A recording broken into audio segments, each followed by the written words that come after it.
Hello and welcome back to the program Voice of Christianity, Isa Ke Log. Today in our program we are discussing how the old theory of Malthus stands flawed and wrong, where he said that the increase in population actually decreases the chances of the development of the world, whereas Dr. Agnello, along with the idea of Benjamin Franklin, is saying that there is a need to be confidence in life, positive confidence in life, that the more population, the world increases better. So, Dr. Agnello, you have another example yes, of another example, a very big example, where population that not grow, that not developed, lose former scientific and technological knowledge.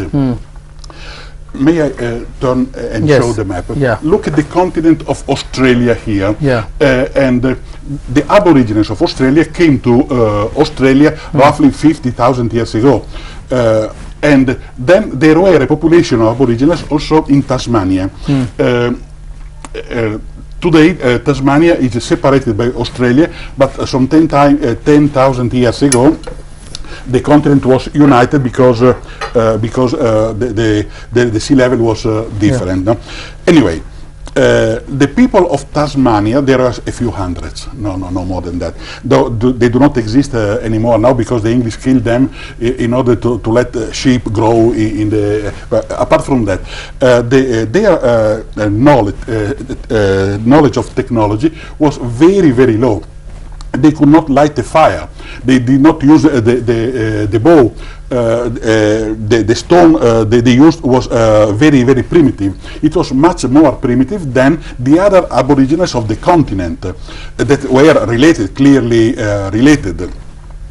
But in the same time, those who came from the Torres Strait from South Asia, that went to Australia some 50,000 years ago, even if the sea level was lower, still had at least 70 kilometers of open high sea.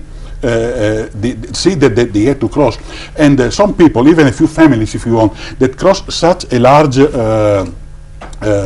strait of sea, must have been somewhat modern, must have known certain technology, and these ones lost this kind of technology. So the people that came from Southeast Asia to Australia, they did not multiply enormously. They multiplied, but not enormously. They lost some technology. Those who went to Tasmania still lost even what they still have gained in the continent. Today they do not. This is a clear example that people that do not multiply lose if they had some technology before. Instead, those who went, let's say, to the Americas, passing through the Bering Straits, or maybe even navigating along the coast, they multiplied and they made great civilizations in the Mesoamerica, for example. You see the difference. And contemporary, you say, we have in the Middle East Semites, we had Indo-Europeans, we had Mongols. You know?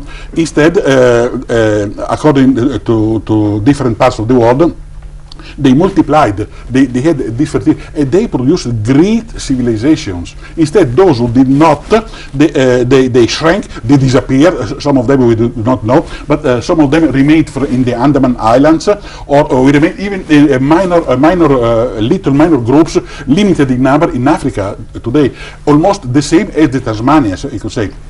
So. So would you say that the lack of progress in Africa is because of lack of population growth? Would you say that? That is another problem that it would take a longer time to discuss, and maybe I would not be able to answer in full. But yes, I could, but just in a few minutes I cannot reply. But what about Europe? Europe also has very small population, but Europe has progressed so much. Yes. In Roman times, let's say my region, northeast of Italy, north of Venice, for example, there was a city called Aquileia. It had 200,000 people, and Milan about more or less the same. And the area was populated, was less populated than today in proportion, but it was very much populated. And when the barbaric invasions came, the Germanic invasions came, they found little population. They found roads, they found monuments, they found statues, they found, but the population was shrinking, and the wives of the barbarians, let's say, we call barbarians, the others call them Germanic tribes. It's the same concept anyway. We are proud they had many children, while the Roman women did not have many children. There was a sense of pride. But let's say for northern Italy could have had a few million people at that time. But after that, the population diminished.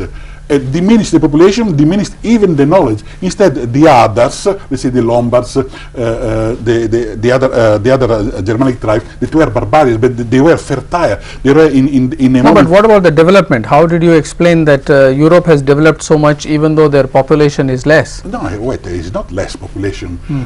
Today, just imagine Italy with some 60 million people. Well, in proportion today is even less populated than India, but I would say that Europe is quite populated today. But than it used to be. Let's say from the 18th century to the 20th century, up to the Second World War, the population was still growing. It's after the Second World War that the population remained stable, and remained stable also because the life expectancy is longer, so we don't notice immediately this fact.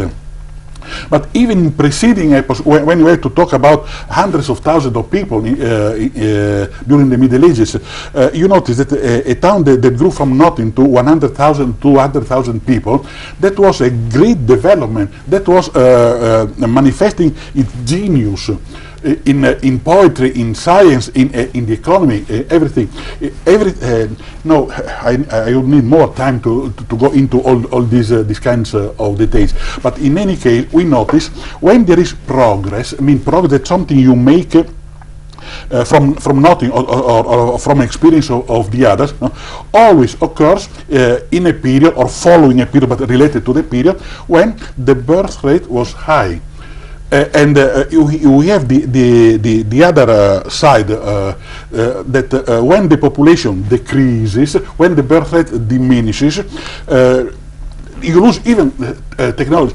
I feel a little bit not at ease because I know that I cannot stay here for 2 hours. You understand? To give all the details, no? Yeah. But I always notice this fact Historically. Historically, yes. There are certain cases, strange cases. For example, in Europe, we had the Black Death in the 14th century. So in England or in Italy, so at least half the population died. No? So I say from the beginning of the century to the end of the century, at the end of the century we have less population than at the beginning because of this, because of the Black Death. This century was a century of great progress and of high birth rate, and the plague killed 50% of the population, maybe 70% of the population, not all of them. If the plague had killed all of them, there would be no progress, because no man, no progress. Progress is linked to the presence of man. Man has something more than rats. Man has genius. So basically you are saying that the world policy should not be to control population, but it should be to increase. Is that what you would propose? Well, this is another serious problem. Let's say in the 20s, in the 30s, or even at the end of the 19th century, for example, certain governments, let's say in Italy, in Germany, in France even, the governments were in favor of the increase of the population because they needed people. They needed people to conquer the world. So they had confidence, irrational confidence. They wanted to conquer the world. Even France, that was starting to feel the pressure of Germany, for example, did not have enough men to fight against Germany, and they invited people from Italy, from Poland, from Algeria to come. So in that moment, the governments, they had different aims. They had confidence, extreme confidence in themselves, irrational confidence in themselves, and invited the population to grow, favoring the natality. Which is even now. I think Germany, Italy governments are encouraging people to have more children. But today is different reason. Different reason and different level also. Different idea. Today is just not to die, not to disappear. The time it was with some confidence in life.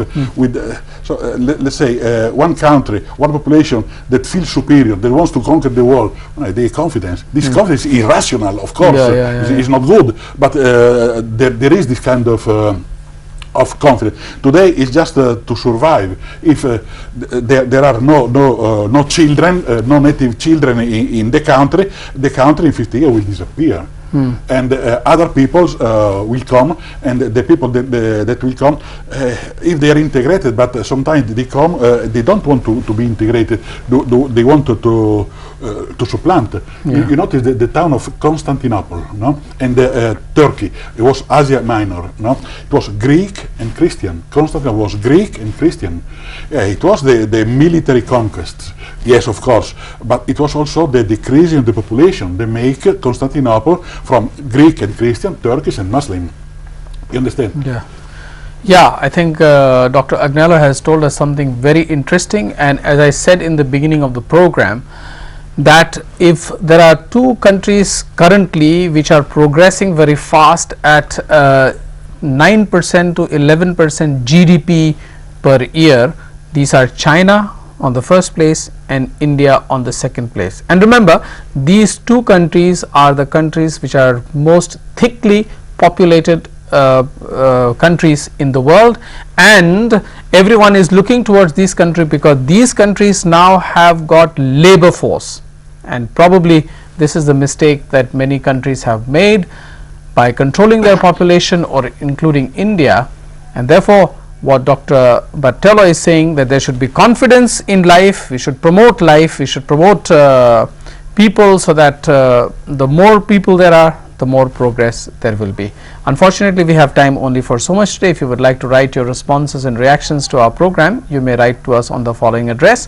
Our address is Voice of Christianity, Jain TV, Sindhya Villa, Sarojini Nagar, New Delhi 110023.